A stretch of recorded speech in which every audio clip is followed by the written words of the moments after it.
बच्चों हम कर रहे हैं कक्षा 10वीं की वार्षिक परीक्षा की तैयारी और आपकी वार्षिक परीक्षा में अलंकार से संबंधित प्रश्न जरूर ही आते हैं और अलंकार की परिभाषा और उदाहरण पूछा जाता है जो कि 3 नंबर का प्रश्न होता है। तो आप यदि ये 3 अलंकार याद कर लोगे तो आपके 3 नंबर पूरे कंप्लीट हो जाएंगे, आपके 3 नंबर पक्के हो जाएंगे कि आप एग्जाम में 3 नंबर तो अलंकार से संबंधित प्रश्न में ले ही आओगे। और इसके साथ ही यदि ऑब्जेक्टिव में आ जाता है तो और भी अच्छा है। तो हम कर लेते हैं बच्चों अलंकार। काव्य की शोभा बढ़ाने वाले तत्व अलंकार कहलाते हैं। ठीक है, हमें अलंकार की परिभाषा पता होना चाहिए। अलंकार की परिभाषा है काव्य की शोभा बढ़ाने वाले तत्व अलंकार कहलाते हैं।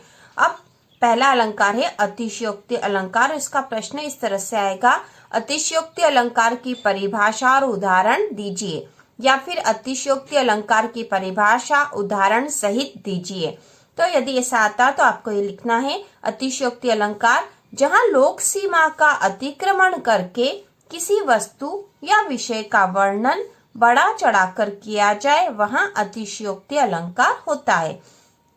तो इस अलंकार में किसी विषय या वस्तु का वर्णन बहुत बड़ा चढ़ाकर किया जाता है।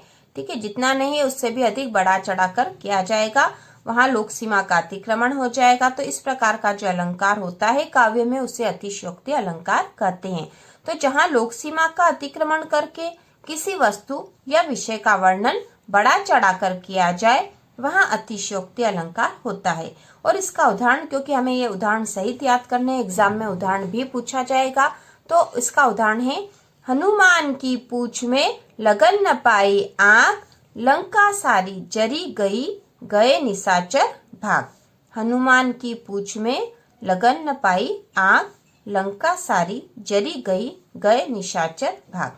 तो यहाँ पे ये जो है रामायण की कथा से लिया गया है। हनुमान की पूंछ में लगन न पाई आंख, मतलब हनुमान की पूंछ में आग लग भी नहीं पाई।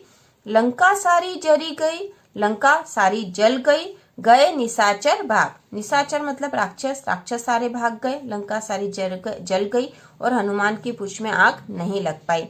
तो यह एक प्रकार से अतिशयोक्ति बताया गया है, इसलिए यहाँ पर अतिशयोक्ति अलंकार हो रहा है। अब इसी प्रकार दूसरा अलंकार है अन्योक्ति अलंकार। ठीक है, अन्योक्ति अलंकार। तो इसकी परिभाषा होगी, जहां प्रस्तुत के माध्यम से अप्रस्तुत का अर्थ ध्वनित हो वहां अन्योक्ति अलंकार होता है। जहां प्रस्तुत के माध्यम से, मतलब जो हमें बताया जा रहा है उसके माध्यम से अप्रस्तुत का अर्थ ध्वनित हो वहां अन्योक्ति अलंकार होता है। और इसका उदाहरण है, माली आवत देख कर कलियन करी पुकारी, मतलब माली को आते हुए देखकर कलिया पुकार रही है। फूले फूले चुन लिए कल ही हमारी बारी। ठीक है, कल ही हमारी बारी। तो फूल फूल तो चुन लिए है और कल हमारी बारी है। तो यहाँ सामान्य प्रस्तुत अर्थ ये हो रहा है कि माली को आते हुए देखकर कलिया पुकार के कह रही है कि फूल फूल तो चुन लिए है माली ने आज, और कल हमारी बारी है, क्योंकि कल कलिया जो है फूल बन जाएगी और माली उन्हें चुन लेगा। लेकिन यहाँ पे एक अप्रस्तुत अर्थ भी हो रहा है, वह यह है कि इस जीवन संसार में जो कि हमारा जो संसार है वह एक बगीचे के समान है। उसमें जिन लोगों की उम्र हो गई है, ठीक है, वह तो मृत्यु को प्राप्त हो गए हैं, और जो बच्चे हैं उनकी भी कल बारी आने वाली है। तो इस प्रकार से यहाँ पर अप्रस्तुत का अर्थ भी ध्वनित हो रहा है, इसलिए यहाँ पर अन्योक्ति अलंकार है और यश का उदाहरण है। हमें अलंकार उदाहरण सहित ही याद करना है। तीसरा है वक्रोक्ति अलंकार। तो इसकी परिभाषा है, जहाँ कथित का ध्वनि द्वारा दूसरा अर्थ ग्रहण किया जाए वहां वक्रोक्ति अलंकार होता है। तो जहाँ कथित का ध्वनि द्वारा जो कहा जा रहा है उसकी ध्वनि के द्वारा दूसरा अर्थ ग्रहण किया जाए वहां वक्रोक्ति अलंकार होता है। इसका उदाहरण है, मैं सुकुमारी नाथ वन जोगू, तुम्हें उचित तब मोकहु भोगू। तो यहाँ पर यह सीता के द्वारा कहा हुआ कथन है। वह कह रही, जब श्री राम वनवास जा रहे थे तब सीता के द्वारा जो कथन किया गया था वह है कि मैं तो सुकुमारी हूँ। सीता स्वयं अपने बारे में कह रही है, श्री राम से कह रही है कि मैं तो सुकुमारी हूँ। नाथ मतलब जो श्री राम है वह, नाथ वन जोगू, आप ही वन जाने योग्य हैं। तुम ही उचित तब, आपके लिए ही तप उचित है, तपस्या उचित है, मोको भोगो और मेरे लिए भोग उचित है। तो यहाँ पे कथित तो यह कहा जा रहा है, मतलब कथित की ध्वनि तो यह है कि मैं सुकुमारी हूँ और आप वन जाने के योग्य है, आपके लिए तप उचित है और मेरे लिए भोग उचित है। लेकिन यहाँ पर वक्रोक्ति की गई है, मतलब यह टेढ़ा मेढ़ा कथन है। वक्रोक्ति मतलब टेढ़े मेढ़े कथन के द्वारा कहा जाना, लेकिन यहाँ इसका अर्थ दूसरा हो रहा है। यहाँ पर सीता जो है एक तरह से उपालंब दे रही है राम को कि मैं सुकुमारी हूँ और आप वन जाने के योग्य हैं, क्या ऐसा है?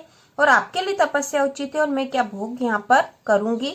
तो इस तरह से यहाँ पर वक्रोक्ति अलंकार हो रहा है, दूसरा अर्थ ध्वनित हो रहा है। एक तरह से सीताराम को उपालंब दे रही है, उलाहना दे रही है, इसलिए यहाँ पर वक्रोक्ति अलंकार है। और इसकी परिभाषा है, जहाँ कथित का ध्वनि द्वारा दूसरा अर्थ ग्रहण किया जाए वहां वक्रोक्ति अलंकार होता है। ठीक है, तो यहाँ पर ये सारे 3 अलंकार है, उनकी उदाहरण सहित दे रखे हैं, जो कि बहुत आसान है बच्चों। यदि तीनों आप याद कर लेते हो तो आपके 3 नंबर एग्जाम में हो जाएंगे कंप्लीट। इसके अलावा हमने काव्य से संबंधित, महाकाव्य, खंड काव्य से संबंधित जो वीडियो बना चुके उसमें 4 प्रश्न आप याद कर लोगे तो आपके काव्य से संबंधित जो है सारे प्रश्न हो जाएंगे। महाकाव्य, खंड काव्य, प्रबंध काव्य, मुक्तक काव्य से संबंधित।